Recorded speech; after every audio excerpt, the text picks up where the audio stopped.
ইনশাআল্লাহ বেঁচে যখন গেছি, আল্লাহ যখন বাঁচিয়ে এনেছে, তখন এই প্রতিকার করবই। একটা দলকে শেষ করে দেওয়া কি এত সোজা? আওয়ামী লীগ তো ভেসে আসা দল না। আওয়ামী লীগকে সে থাকতে দেবে না, আওয়ামী লীগকে নিষিদ্ধ করে।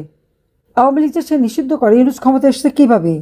জনগণের ভোটে নির্বাচিত হয়ে এসেছে, জনগণের ম্যান্ডেট নিয়ে এসেছে? তা তো না। কীভাবে এসেছে সেটা নিজেই বলে দিয়েছে। সে ক্ষমতা দখল করে, জনগণের ভোটে নির্বাচিত সরকারকে উৎখাত করে দিয়ে ক্ষমতা দখল করে, অর্থাৎ ডাকাতি করে ক্ষমতা নিয়ে হাজার মানুষের জীবন নিয়ে খেলে, হাজারটা সরকারি প্রতিষ্ঠান ধ্বংস করে দিয়ে, আগুন দিয়ে পুড়িয়ে দিয়ে ক্ষমতা দখল করে এত গর্ব করার কি থাকে? সে তো রীতিমতো ডাকাতি করেছে, আর এখন মানুষের জীবনগুলি কেড়ে নিচ্ছে। আমি তো মনে করি ডক্টর মোহাম্মদ ইউনূসের বাংলাদেশের জনগণের কাছে ক্ষমা চাওয়া উচিত। বিদেশি অর্থায়নের হৃষ্টপুষ্ট এইভাবে অর্থ ব্যয় করে সে যে এইভাবে মানুষগুলির জীবন কেড়ে নিচ্ছে, একটা দেশকে ধ্বংস করে দিয়েছে, যে দেশটা অর্থনৈতিক উন্নয়নশীল দেশ হিসেবে মর্যাদা পেয়েছে, দক্ষিণ এশিয়ায় শক্তিশালী অর্থনৈতিক দেশ হিসেবে দ্বিতীয় স্থান অধিকার করেছিল, সেই দেশটাকে ধ্বংস করার কি অধিকার ইউনূসের আছে? ইউনূসের তো বাংলাদেশের জনগণের কাছে ক্ষমা চাওয়া উচিত, নাকে খত দেওয়া উচিত তার। কারণ সে এ পর্যন্ত, অন্তত আমার হিসেবে, আমাদের 4577টা ইউনিয়ন এবং তারপর ওয়ার্ড 8000 বেশি, এখানে যদি আমরা হিসাব করি, এমন কোনো ওয়ার্ড নাই, ইউনিয়ন নাই আওয়ামী লীগের নেতাকর্মী, মুক্তিযোদ্ধা তাদের উপর জুলুম অত্যাচার না করেছে। বাড়ি ঘর, ব্যবসা প্রতিষ্ঠান, একেবারে গরুর খামার, মুরগির খামার, হাঁস মুরগির খামার সব ধ্বংস করে দিয়েছে, ইন্ডাস্ট্রি পুড়িয়েছে, কোভিড হাসপাতাল পুড়িয়েছে, কিনা করেছে সে। একটার পর একটা মানুষের উপরে তারা জুলুম করে যাচ্ছে। কাজে এই যে জুলুম তারা করেছে, এবং এই যে আওয়ামী লীগেরই প্রায় 10,000 নেতাকর্মী হয় তাদের আগুন দিয়ে পুড়িয়েছে, হত্যা করেছে, লাশ গুম করে দিয়েছে। আমরা তো তাদের খবরও অনেকে পাই না। লাশ ভেসে ভেসে যাচ্ছে নদী দিয়ে, পুকুরের লাশ, জঙ্গলের লাশ, ঘরের লাশ। এই তো বাংলাদেশের অবস্থা। এর জন্য তো ইউনূসকে ক্ষমা চাইতে হবে। ক্ষমা চাইতে হবে এই কারণে যে সে মানুষ হত্যা করে, রাষ্ট্রীয় সম্পদ ধ্বংস করে, অগ্নি সন্ত্রাস করে তারপরে সে ক্ষমতা দখল করেছে। এবং সেটা সে নিজেই বলেছে, তার মেট্রিকুলাস ডিজাইনের মাধ্যমে কাকে দিয়ে, তার মাস্টারমাইন্ডকে পরিচয় করিয়ে দিয়ে জনগণের উপর ভরসা নাই, বিশ্বাস নাই। জনগণের ভোটে নির্বাচিত হয়েছে, ক্ষমতা নেয়নি, অবৈধভাবে ক্ষমতা দখলকারী।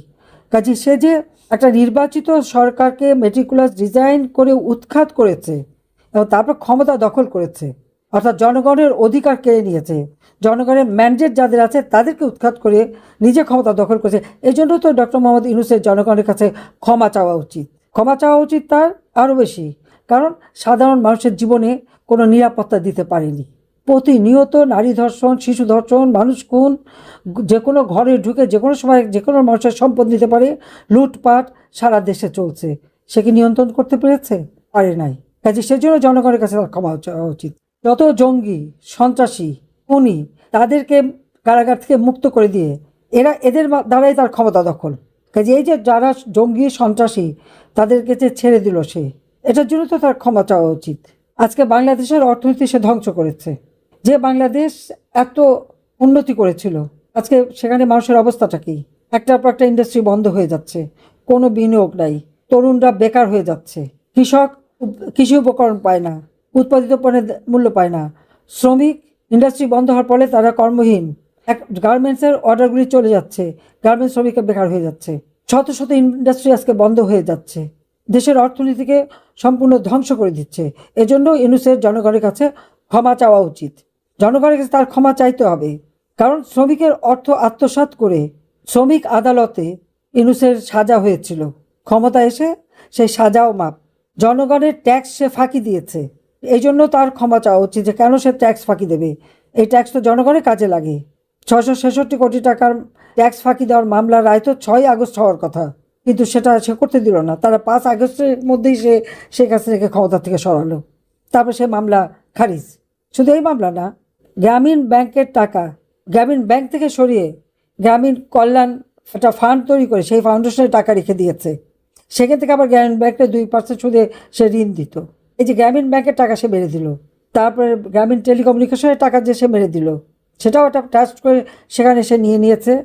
এবং 48টা কোম্পানি করেছে তার ব্যবসা। এই 48টা কোম্পানির মধ্যে 20টা কোম্পানিতে বোর্ডের অনুমোদন নিয়ে সে চেয়ারম্যান। সে গ্রামীণ ব্যাংকের এমডি আর সব কোম্পানির চেয়ারম্যান। আর একটা কোম্পানিও লাভজনক না, একটা কোম্পানিও ট্যাক্স দেয় না, এবং লেবার ওয়েলফেয়ারের টাকা দেয় না। লেবার ওয়েলফেয়ারের টাকা মেরে তো তার সাজা হলো, আর বাকি 38টা কোম্পানির বিরুদ্ধে কিছু ট্যাক্স ফাঁকি দেওয়ার, মানি লন্ডারিং করার মামলা ছিল। এই সব মামলাগুলি সে ক্ষমতায় এসে প্রত্যাহার করে নিয়েছে। আর এই যে একটার পর একটা মানুষ হত্যা করেছে, সে শিক্ষার পরিবেশটা সম্পূর্ণ ধ্বংস করেছে। আজকে সমস্ত শিক্ষা প্রতিষ্ঠানের অবস্থাটা কি? আওয়ামী লীগ করে অথবা মুক্তিযোদ্ধা পরিবার, তাদের লেখাপড়ার কোনো অধিকার নাই কেন? তারা নাগরিক না? মানুষের নাগরিক অধিকার সে কেড়ে নেয় কীভাবে? এই যে শিক্ষার পরিবেশ যে সে ধ্বংস করেছে, কোমলমতি শিক্ষার্থী আজকে তাদেরকে দিয়ে শিক্ষকদের অপমান করায়। ওই শিক্ষকদের কাছে ইউনূসকে ক্ষমা চাইতে হবে, শিক্ষকদের কাছে তার ক্ষমা চাইতে হবে। শিক্ষক এবং শিক্ষার্থী যাদের পড়াশোনা করতে দেয় না, এবং আমরা বিনামূল্যে বই দিতাম, সেই বই সময় মতো সে দিচ্ছে না। বইয়ের টাকাগুলি যাচ্ছে কোথায়? ইতিহাস বিকৃত করছে, আজকে ছেলে মেয়েদের বিকৃত ইতিহাস শেখাচ্ছে। একটা কলেজের বা স্কুলের ছাত্রছাত্রী বাসে যাওয়ার সময় কেন জয় বাংলা স্লোগান দিল, সেই জন্য তাদের পড়াশোনার জীবনটা শেষ করে দিল। ইউনূসের তো ওই বাবা মার কাছে, ওই ছেলে মেয়েদের কাছেই ক্ষমা চাইতে হবে যে তাদের শিক্ষা জীবন কেন সে শেষ করলো। আজকে সাধারণ মানুষের জীবনে নিরাপত্তা দিতে পারছে না কেন? ছেলেকে এত দক্ষ, এত কিছু, প্রত্যেকটা মানুষ আজকে মানে ভয় জর্জরিত। মানুষের খাদ্যের অধিকার নাই, নারীর অধিকার কেড়ে নিয়েছে।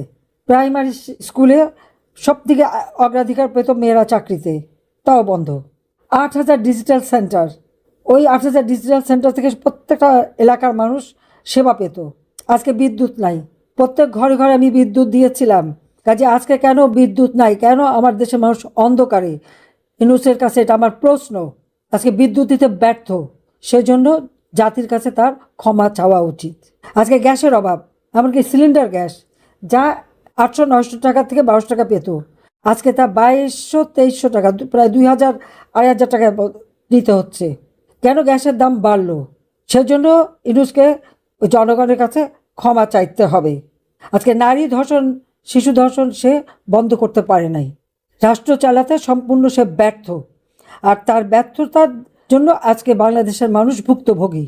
1400 মানুষকে নাকি আমি হত্যা করেছি। আমি তো কোনো মানুষকে হত্যা করি নাই, আমি তো কাউকে কোনো গুলি চালাতে হুকুম দেই নাই। আমি কোনো মানুষকে হত্যা করব? যে মানুষের ভাগ্য পরিবর্তনের জন্য আমি সারা জীবন আন্দোলন করে গণতন্ত্র প্রতিষ্ঠা করেছি। 2009 সাল থেকে একটানা আমি এই 15 বছর 7 মাস বাংলাদেশের ইতিহাসেই প্রথম গণতান্ত্রিক ধারা অব্যাহত রেখে মানুষের আর্থসামাজিক উন্নতি করেছি।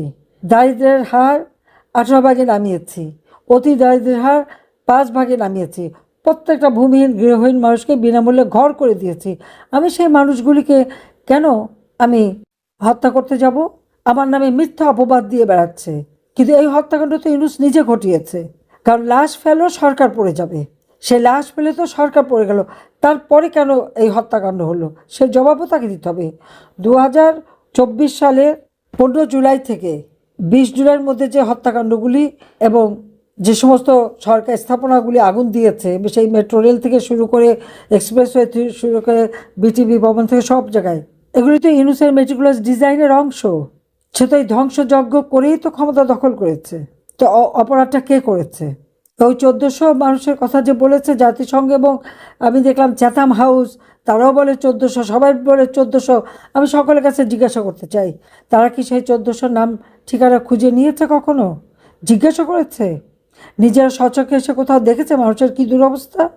আর ইউনূস যে 10,000 মানুষ হত্যা করলো, গুম করলো, তার জবাব তাকে দিতে হবে না? হ্যাঁ, আমি জানি ইউনূসের মেলা টাকা, তো ওইটাই তো প্রশ্ন যে 6,000 টাকা বেতনের কর্মচারীর এত টাকা কোথা থেকে আসলো, কিভাবে পেল? এবং টাকা দিয়ে তাকে দেশ বিক্রির মুচলেখা দিয়ে সে ক্ষমতায় টিকে থেকে গেল। এটাই তো বাস্তবতা। একদিন তার জবাবদিহি করতে হবে, এবং জনগণের কাছে ইউনূসকেই ক্ষমা চাইতে হবে।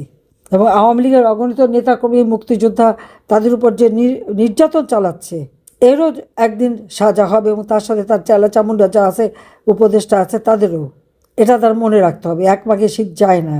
কাজে আমি এটুকুই বলবো যে এইভাবে দিনের পর দিন মানুষকে হত্যা করে যাচ্ছে। শুধু চেয়ের দিকে তাকায়, একই অবস্থা মানুষের। আওয়ামী লীগ থাকতে তো এই অবস্থা হয়নি। আন্দোলন করেছিল যখন জুলাই ছাত্ররা, আমরা কি তাদের বিরুদ্ধে লাঠিপেটা করেছি? আর ইউনূস কী করে? শ্রমিকরা আন্দোলন করছে, তাদের উপরে গুলি চালিয়ে শ্রমিক হত্যা করলো। শিক্ষকরা আন্দোলন করলো, সেখানে গুলি চালিয়ে হত্যা করলো। শ্রমিক আন্দোলন করলো, তাদের গুলি চালিয়ে হত্যা করলো, টিয়ার গ্যাস, পানি, গ্রেনেড, সাউন্ড গ্রেনেড, পানি মেরে আজকে শিক্ষক সমিতির সেই সেক্রেটারি মহিলা, তাকে তো হত্যাই করলো ইউনূস। শিশু হাতে, বাচ্চা কোলে নেওয়া, সেই বাচ্চাকে টেনে নিতে চাচ্ছে বাবার কাছ থেকে, আর বাবার ঠ্যাং ধরে ইউনূসের পুলিশ টেনে নামাচ্ছে। সে পুলিশদের জিজ্ঞাসা করি, তোমাদের যখন পা বেঁধে ঝুলিয়ে মেরেছিল ডক্টর ইউনূসের মেডিক্রস ডিজাইনে, তখন তাদের কথা তোমাদের চিন্তা হয় না? বাচ্চাটা বাবাকে জড়িয়ে ধরে রেখেছে, সে বাচ্চাটাকে কেড়ে নিতে চাচ্ছে, আর বাপ শুয়ে পড়েছে, তার ঠ্যাং ধরে টেনে নিয়ে যাচ্ছে। এই বিভৎস দৃশ্য তো ইউনূস করাচ্ছে। তাকে ক্ষমা চাইতে হবে না? ক্ষমা একদিন চাইতে হবে। আওয়ামী লীগ জনগণের কল্যাণ করেছে, কোনো অমঙ্গল করেনি।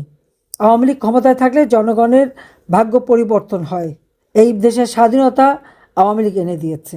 আজকে সেই মেজর জেনারেল বা পুলিশের আইজিপি থেকে শুরু করে সেক্রেটারি, বড় বড় পদে যারা আসে, জাতির পিতা বঙ্গবন্ধু শেখ মুজিবুর রহমান যদি দেশটা স্বাধীন না করতেন, তাহলে কি এই পদগুলি পেত? তারা পেত না। বাংলাদেশের নামটাও জাতির পিতার দেওয়া, আজকে সেই নাম মুছে ফেলা, তাকে অপমান করা, স্মৃতি জাদুঘর 32 নম্বর পুড়িয়ে ফেলা। আর আমাদের তো বাড়িঘর সব কিছু যা ছিল, আমার তো নিজের বাড়িঘর ছিল না, তাও সরকারি বাড়ি বা আমার ছেলে মেয়েদের বা বোনের বাড়িঘর সবই তো লুটপাট করে শেষ করে দিয়েছে। ঠিক আওয়ামী লীগের প্রত্যেকটা নেতাকর্মীর বাড়িঘর লুট করেছে। এই লুট করা যারা, এটা কি খুব গর্বের বিষয়? এটা তো লুটেরা, ডাকাতি।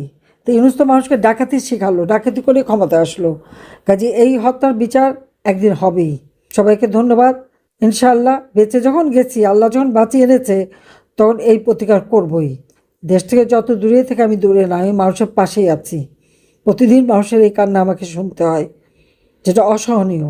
কাজে আমি আজকে যারা আপনজন হারিয়েছেন বলবো, আমি নিজেও তো সব হারিয়েছিলাম, বাবা মা ভাই সব। সেই শোক ব্যথা বুকে নিয়েও বাংলাদেশের মানুষের পাশে দাঁড়িয়েছি, তাদের জন্য কাজ করেছি। কারণ এই দেশের মানুষের জন্যই তো আমার বাবা জীবন দিয়ে গেছেন, জীবন দিয়েছেন আমার মা, আমার ভাইয়েরা।